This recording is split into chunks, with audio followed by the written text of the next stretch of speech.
இது வெள்ளிக்கிழமை அன்னைக்கு நான் ஃப்ரீயாக தாங்க இருந்தேன். வயலில் வேலை இல்லை, ஹஸ்பண்டுக்கு மட்டும்தான் வயலில் தண்ணி கட்டுற வேலை இருந்தது.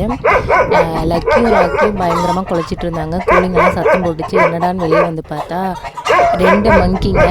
ஒன்று வந்து நம்ம கொட்டகை மேலே உட்காந்துட்டு இருந்தது, இன்னொன்று வந்து அந்த பக்கம் செவுத்து மேலே இருந்தது. ரெண்டும் அதுக்கு இதுக்கும் குதிச்சுட்டு தாவிட்டு இருந்தது.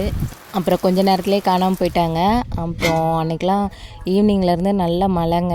சரி மழைக்கு சூடாக இட்லி தோசை செய்யலான்ட்டு இட்லியும் ஆனியன் தோசையும் தாங்க சுட்டிருந்தேன். அதுக்கு வந்து பாசிப்பருப்பு சாம்பார் வச்சுருந்தேன். இது ரொம்ப சிம்பிளுங்க.